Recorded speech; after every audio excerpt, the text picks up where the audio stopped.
everyone and welcome back to another video. Today we are doing a lower body workout.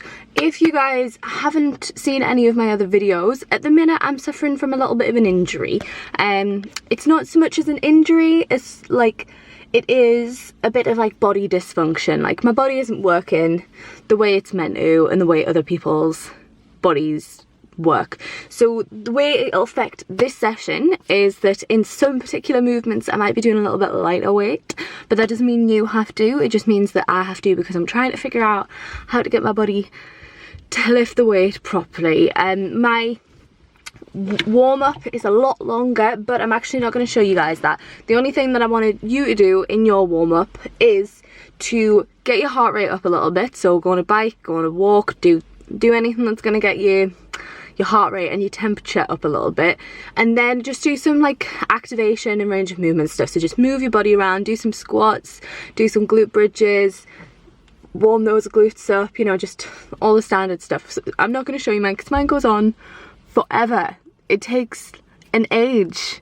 So they're kind of the main two things that will affect this workout in terms of what you guys are seeing.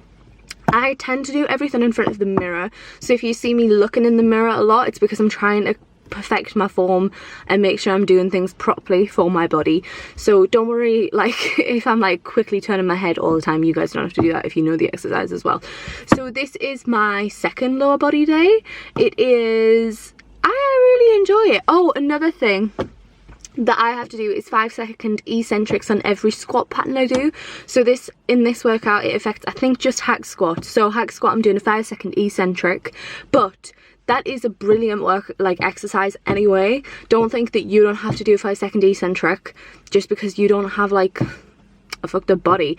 They are very, very good, especially for building muscle. Like they are very, very good. So do the 5-second eccentric as well. Like don't just take it out, like try it, because it hurts like a bitch, but it is brilliant. Your quads go on fire. So yes, without further ado, let us get to the gym and do this workout. Hi guys, so very quickly, Commentary Sarah is coming at you to give you some more info about this workout. The typical amount of time that this workout normally takes me is a little bit longer. So it normally takes me about an hour and a half, an hour and 40 minutes. This is just because I've been doing higher reps, so it takes a lot longer, and I do give myself enough rest, so it does take a little bit longer. In this video I do a lot of higher reps, like it's pretty much the whole workout is higher reps, but this is my workout that I need to focus a lot on form the most, so I am doing lower weight and higher reps to still get that like intensity and volume in.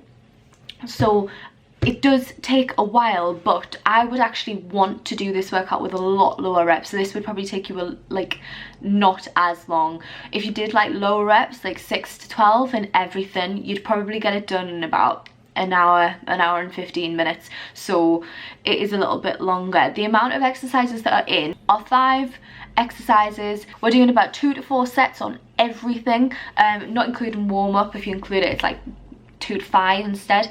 So good amount of sets, and like I say, the reps are higher weight. So now we shall get into it. Okay, first up we have stiff leg deadlifts. Now with these exercises, what I want you to do for your setup is put your feet hip width apart, not wider, not like squats, hip width apart, and feet facing forward. If you struggle with these, put your feet facing outwards, but try and have your feet facing forward. From there, what I want you to imagine is that you have your legs, like your shins, stuck in some mud or some sand. Like they want to stay completely still. From there, what you're going to do is you're going to push your hips backwards. So your shins should be in an upright vertical position, and then your hips are the things that are going backwards. Once you've gotten to a good depth, this varies from person to person. If you're just starting out, just bring the bar just below your knees, which is what I'm doing because this is an exercise I struggle with. So you're going to bring your hands to just below your knees. If you can, go a little bit further, but you don't want to feel like your backs are arching to get lower to the ground. You want your back to stay in a nice straight line. You don't want a big overarch so it looks like your bum's sticking out, and you don't want a bent over kind of arch so it looks like the middle of your back's higher than the rest of your body. You want a nice straight line, and you're going to pull up through your bum. You also, when you're pulling up, you're going to focus on pushing your knees out and don't let them come in. That's pretty much throughout the whole exercise. So when you're going down, imagine that your knees are pushing out as well, and then when you're coming out, keep your knees pushed out. Focus on squeezing up through the bum. So imagine your bum is the only thing that is driving your hips up to stand in, and then get all the way to straight. Don't push your hips too far in. Don't like over push your hips. Your hips just want to come to a natural point where you're standing nice and straight. Another thing I want you to do is to push your tummy out with this, to properly to properly brace your abs. You need to push your tummy out. So you should look like you got a little bit of a pouch in this. You can be as lean as you want to be, but you're still always going to have a pouch if you're bracing your abs properly. So push your stomach out as the whole way through the movement, not just as you're going down, not just going up. You're pushing your stomach out. Have a little breath at the end of the rep, out again. That's what's going to really brace that core. You want to try and keep your shoulders back. I'm not doing the best job here. Try and keep, because this is something I'm struggling with my shoulder. So keep your shoulders pulled back. Don't let the shoulders hunch forward, so it's like that's what's putting it down to the floor. Keep your shoulders still and your arms and hands nice and close to your body. Next up, we have the hack squat. So the machine that I'm using here is actually a pendulum hack squat, so it's a little bit different to a normal hack squat. The movement kind of goes like a semicircle rather than just all the way down like a usual hack squat. Like I said at the beginning, I'm doing a 5-second eccentric for these, which is a burner. So you need to make sure that you have the weight nice and light and appropriate. Don't think you're going to be able to do these at your usual hack squat kind of level. The weight needs to go down a bit, otherwise you might not be able to get back up after a few reps. So with this one, you want your feet to feel comfortable for you. You can see in mine, I have my feet a little bit further forward. This is because I'm focusing on my form. My knees and my back doesn't really allow me to get the depth that I really want on this, so I have my feet a little bit up, so my calves aren't exactly parallel. My shins aren't parallel, they're on a little bit of an angle. So find what's comfortable for you. Again, you're gonna have your feet hip width apart. This is for it to be concentrating on your quads. You want your feet hip width apart and knees and toes pointing out. Your feet pointing out is going to allow you to bring your glutes in a little bit more and make it easier for your knees to go out, which is what brings the glutes in. So make sure that the toes are pointing out. If you're not too bothered about getting your glutes or focusing too much on pushing your knees out, you can have them forward, but I always think that it's so much better with the toes pointing out. Even if you really are wanting it to be quad dominant, I find it so much easier. So with this movement, you're going to go slowly down. You can see when I'm doing it, I'm actually counting to 5, and I'm counting how many reps I'm doing on my fingers because I can't multitask. I'm terrible with that. So counting 5, going on the way down. Once you get to 5, once you're at the bottom of the movement, wherever that is for you, you're pushing back up nice and explosive, like really fast and explosive through the quads. Make sure you're pushing through the quads. That's the front of your thighs. That's where this is wanting to work. So really push up as quick as you can. Again, you want to embrace, I keep saying embrace, you're going to want to brace your core, so push your tummy out, but also push you back into that pad. Don't let an arch appear. You want to push you back into the pad of the hack squat. Just a quick mention about depth again. You can go as deep as what you feel comfortable on with this. Like I say, I'm not going as deep as what I'd want to, but what I did was on the last set, I took the weight way down. So I think I'm doing 60 for the majority, and then on the last one I did 40, so it's not that way down, but I would probably take it down a little bit lower. And I focused on depth for that last set. I'll put a clip of the one that is like I'm trying to go for depth. That's what I did, because I don't want to completely focus on depth because I'm not going to work my quads if I do it for the whole sets. So I did heavy-ish weight because I'm still getting used to these with the 5-second eccentric, so I could actually go heavier than what I was doing, but I was focusing on weight, and then on the last set I dropped the weight and focused on the depth.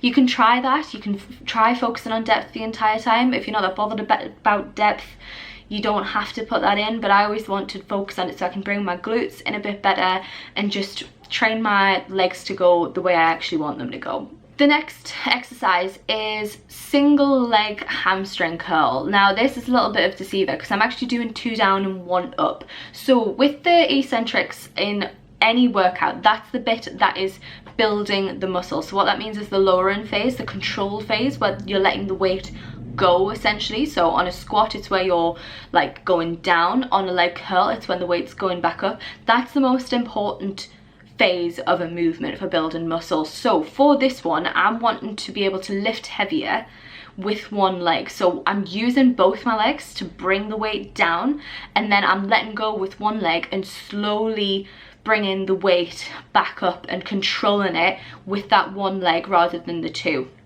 So this means it takes a lot longer because you're doing one leg and then the other leg.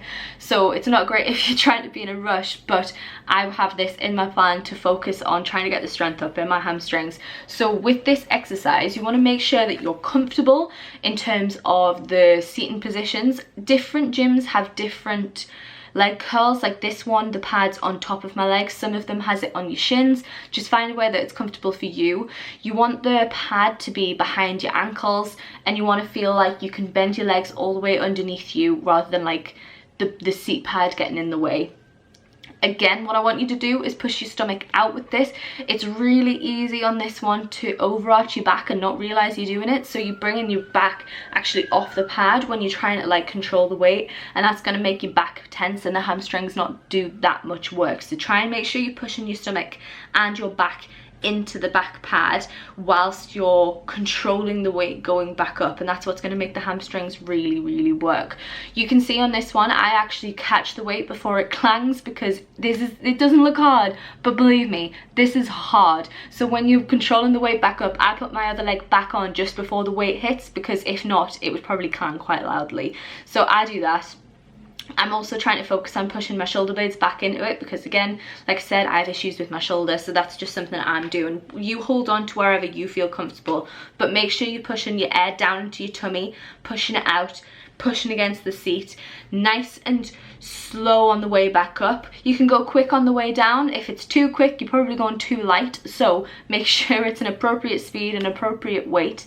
What I do is I do one leg and then I have 30 seconds rest, and then I do my next leg, because if I do it straight off the bat of each other, my second leg is absolutely knackered, because it's already done some concentric stuff, like it's already helped the other leg bring it down, and then it's on to like it's 20 something rep by the time it's on it. So I do one leg, have 30 seconds rest, do the other leg, and then have my full 2 minutes rest. Next exercise is seated calf raises. So the setup for this, you can see that I actually push my stomach out and to have a little bit of a rounded back through this. So you need to pull your glutes underneath yourself and squeeze them. If not, it can be a little bit difficult to actually make sure the calves are doing the work rather than anything else. So I pull my glutes underneath myself and squeeze them as hard as I can when I'm doing this. I do this in standing as well. It's just a really good way to make sure that calves are doing the work. With the seated, I like having my balls of my feet at the very edge of the pad, the block, whatever you want to call it, and then I have the pad nice and firm on the kind of like the just after my knee ends, and from there keeping the weights nice and controlled. You don't want to do these super quick. Just because the calves doesn't mean that you can just do the reps super quick. Still make sure that the calves are doing the work and that they are the things that are pushing up that weight. You want to make sure you're getting full range of motion, so make sure that you can come all the way up to the top of the squeeze.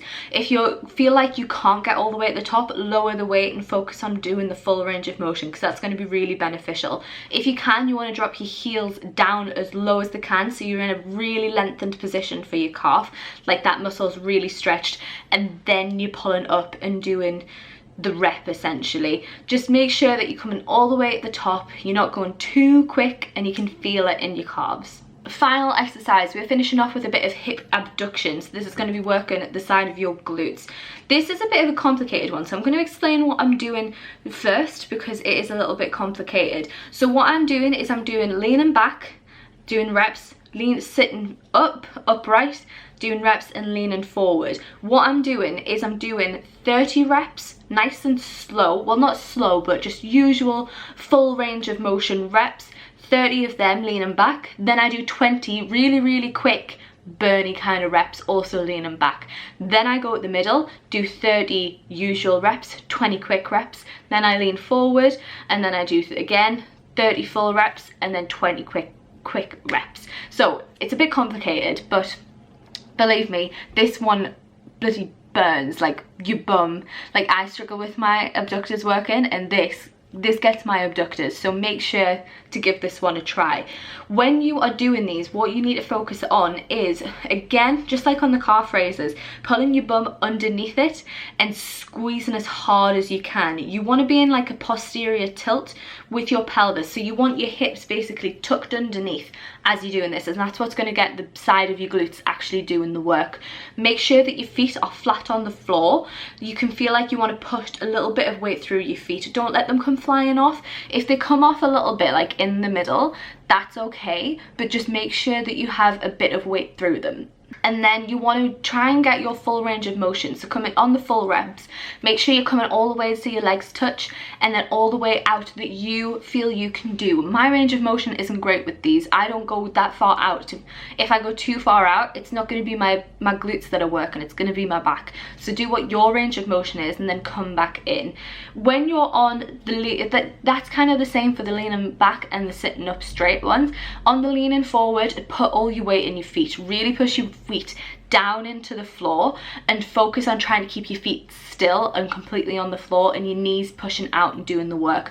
Throughout the entire thing, make sure you keep that posterior tilt, so tucking your bum underneath you, pushing your tummy out. This isn't a pretty exercise, it's not. So pushing that stomach out. Try and do it a bit better than I am, because I have my shoulders quite rounded forward as well, but just make sure that your bum is tucked underneath. And that, my friends, is the workout. So I hope that all made sense.